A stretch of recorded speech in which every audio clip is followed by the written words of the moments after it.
então vamos rodar o vídeo. Tá? Sabe aquele garotinho chamado Otto, lá do Recife, que mandou para você uma mensagem na semana passada?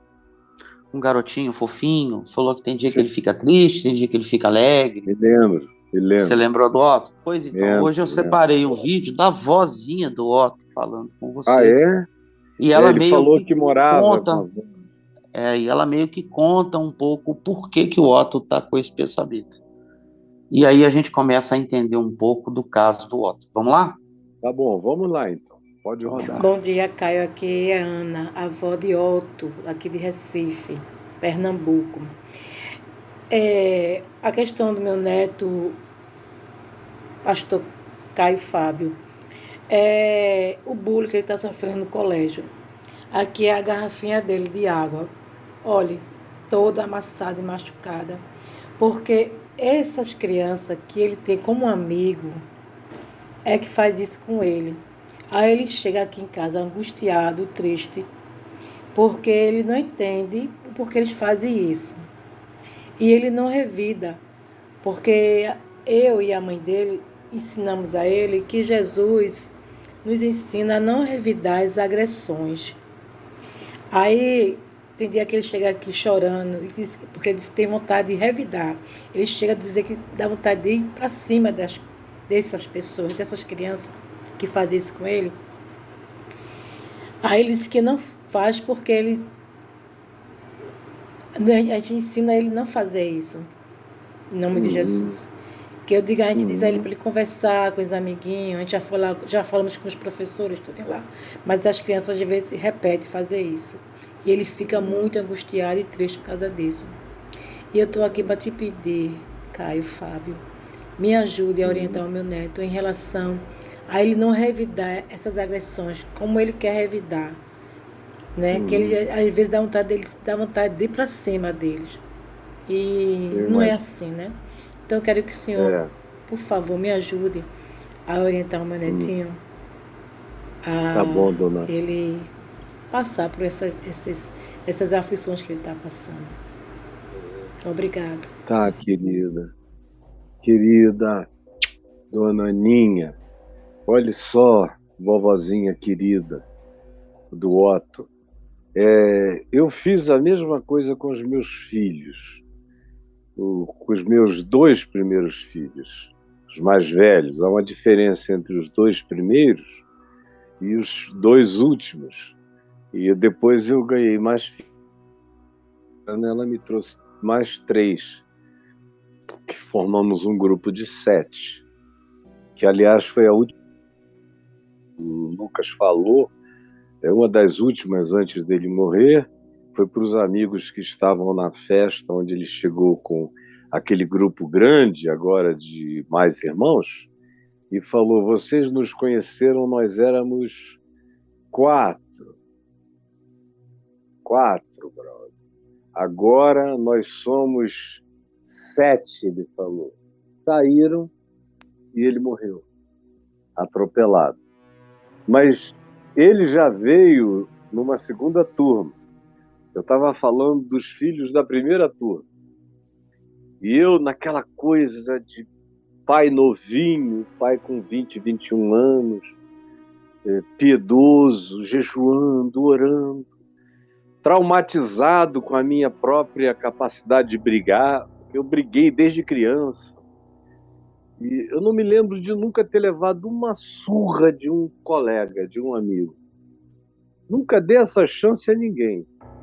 E o cara vinha, batia, quando ele prestava atenção, já estava rolando e eu em cima dele dando.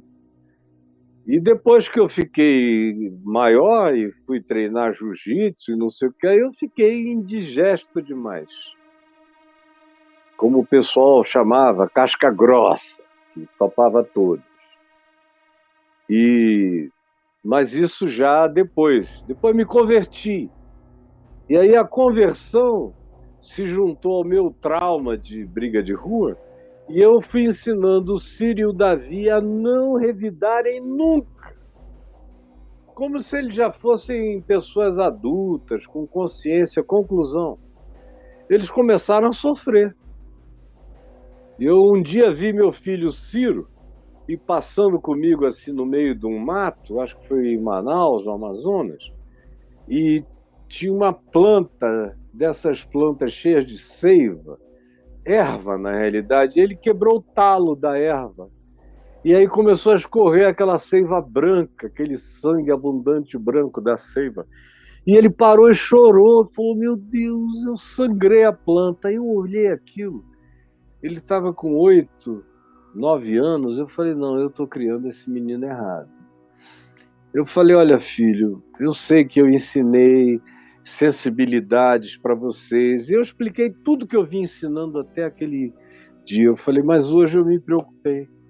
Eu estou achando que eu estou exagerando, vocês não tinham maturidade ainda para aprenderem a não reagir. Porque a pessoa tem que aprender, viu, dona Ana? A pessoa tem que aprender a não reagir depois que ela aprendeu a agir.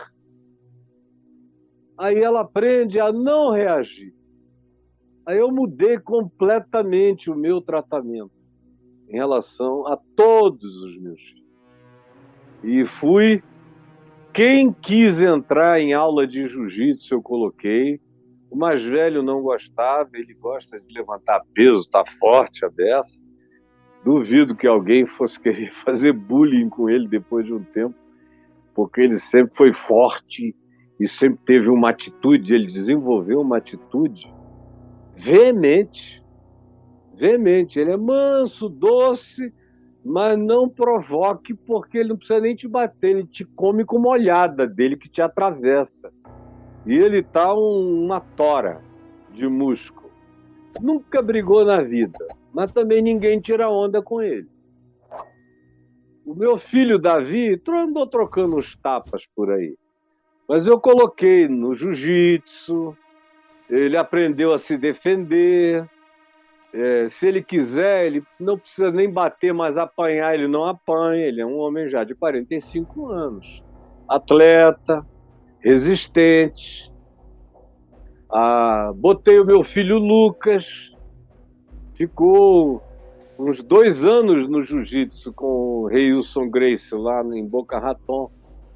Ficou até bom e era inteligente. Eu vi como ele estava habilidoso.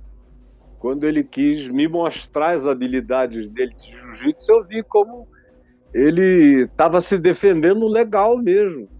E ele lutou com o irmão dele, o Davi, lá em casa. Eu preparei a sala para eles fazerem um treininho.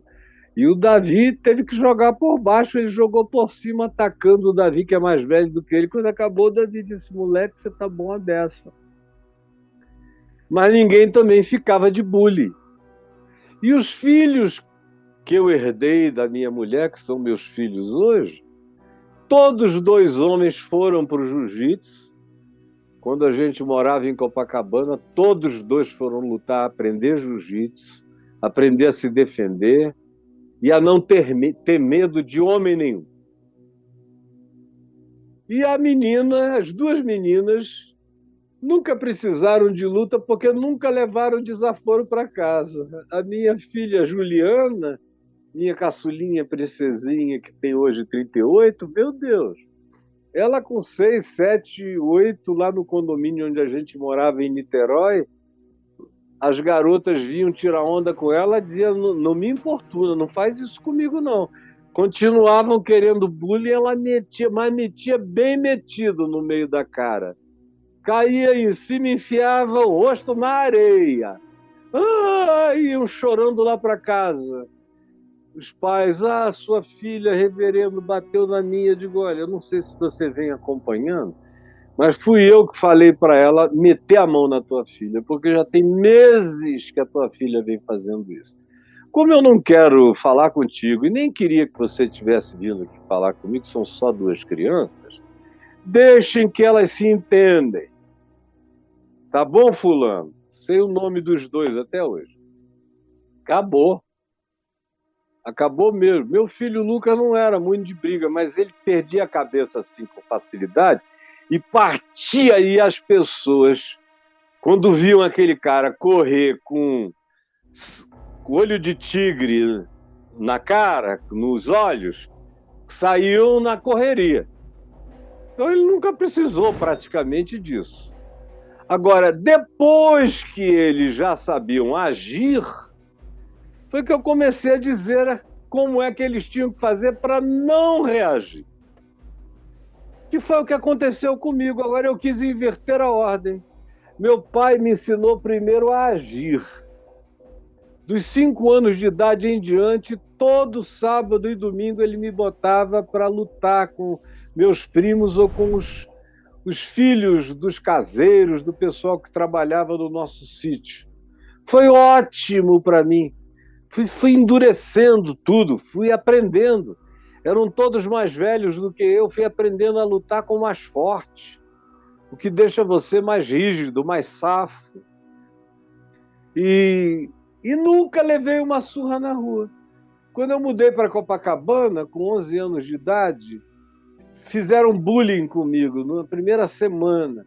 Meu sotaque amazonense era muito forte. Professora presente, quando ela dizia Caio, e todos os meninos se jogavam no chão juntos, ela dizia Caio, aí todo mundo... E eu ainda pagava outro mico, que eu levantava a mão, como se fazia em Manaus, no Amazonas, e dizia presente, professora, não era presente, como no Rio, era presente. Ou eu vou botar, ou então era fecha a porta, onde todo mundo dizia fecha a porta. Qualquer coisa, qualquer mudança fonética.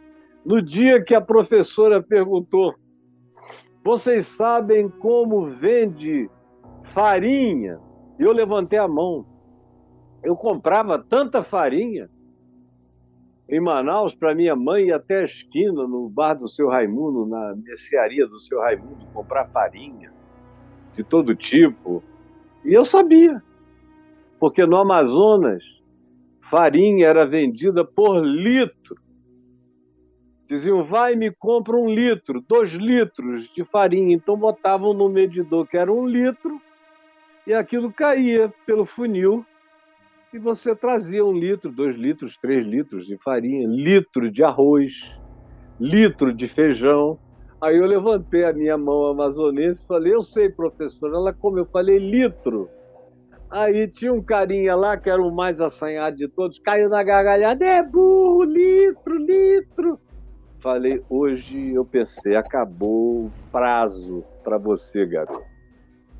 Apertou a campainha, pi, a gente ia saindo para o recreio, quando chegou assim, perto de escada para descer, eu falei, ei, você aí do litro, quando ele olhou para mim, mas eu dei um. E eu já sabia dar soco há muito tempo. Menino de 11 anos não sabe dar soco, mas meu pai comprava luva de boxe, botava aparelho para a gente bater, treinar com as duas. Sabia o que era um cruzado, um jab, sabia como provocar o cara com a esquerda e entrar com uma direita cruzada para valer. Sabia como um cacete no fígado brocha. Sabia tudo sobre esses negócios, mas dei. Saiu rolando, quando ele caiu no intervalo entre o primeiro e o segundo, foi lá, levantei e dei outro. Rolou até o último piso. Falei, agora abre a boca de novo, que você vai ver como eu vou estar presente na tua vida, seu idiota. Pronto. Acabou o bullying, nunca mais. Quando eu mudei de escola de novo em Niterói, quiseram ensaiar um bullying. Aí eu falei, olha, você gosta de jogar bola? Aí o cara gosta. Onde eu cheguei na minha vida, eu jogava bola melhor do que todo mundo. Queriam me levar para ser jogador profissional, era muito bom de futebol mesmo. Eu disse, então a gente vai se encontrar na quadra, vamos ver se você é bom. E na quadra eu dava um baile, e se o cara tirasse onda, eu dava ali uma banda. Acabava, virava logo, todo mundo queria ser meu amigo. Então, por favor, deixa o Otto revidar enquanto o Otto tem idade para revidar. Porque daqui a pouco ele vai estar garotão, aí isso pode ficar mais perigoso.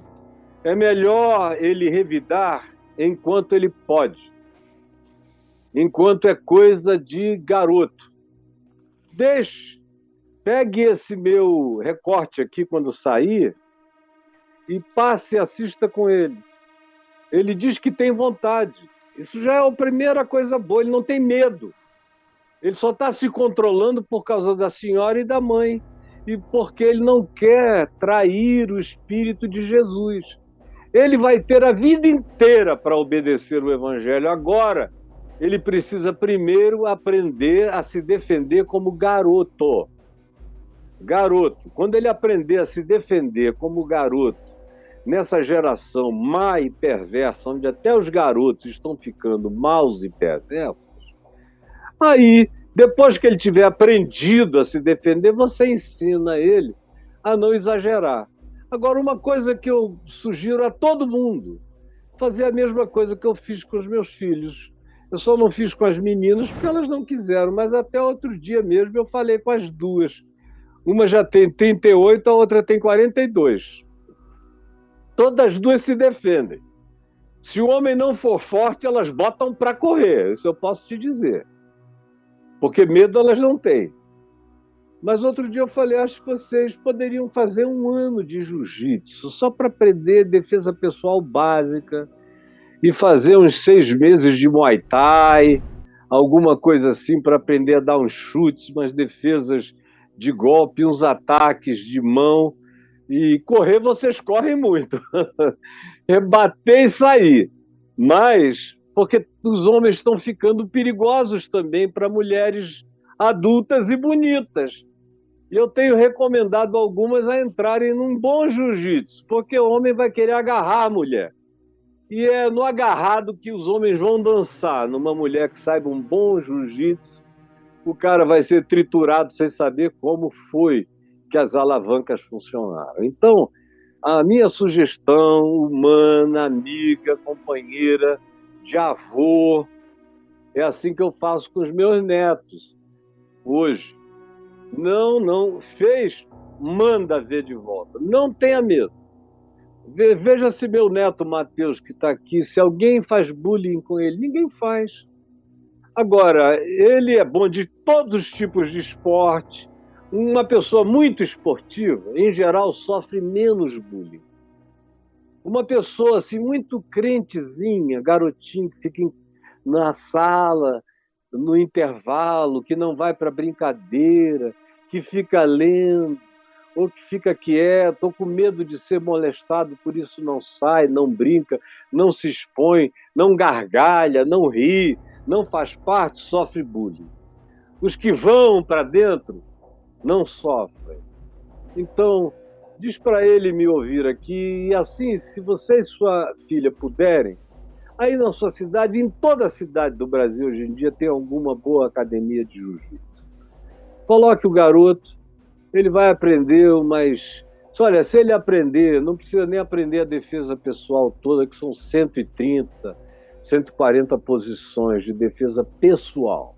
Mas se ele aprender umas 40, 50 básicas, pronto, a vida dele, nesse sentido de não apanhar de mais ninguém, está resolvido, em qualquer lugar. Então, é a minha sugestão a você. Ele ainda é pequeno demais para você o ensinar a não revidar. A idade dele é para ensinar a revidar. Te provocou, bateu, não avisa. Outra coisa que eu aprendi com meu pai foi: nunca diga que você vai pegar lá fora. Pegue na hora.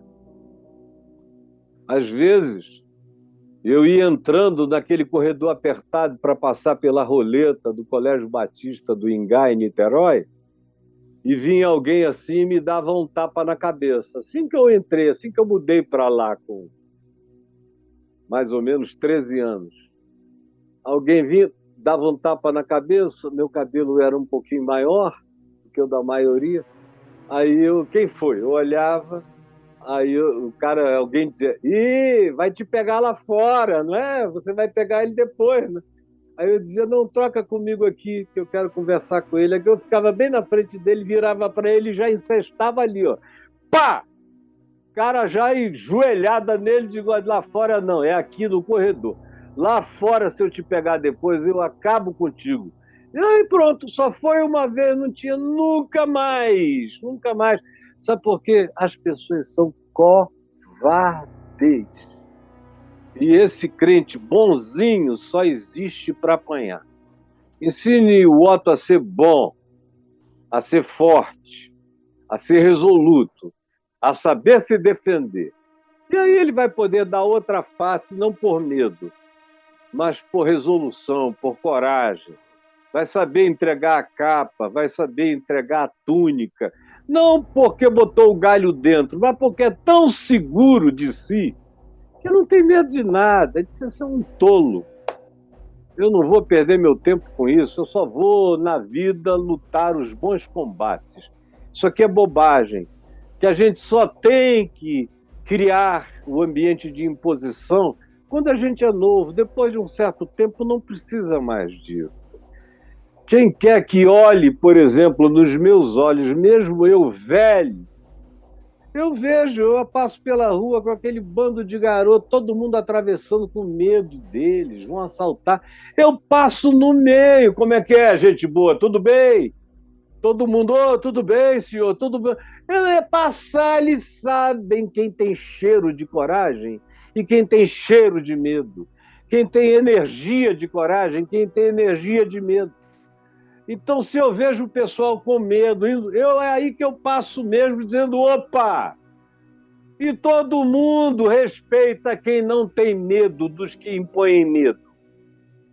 Eles gostam, pela covardia, de brincar com quem tem medo. Tá bom, dona Ana? Um beijinho para a senhora, para sua filha e para o Otto.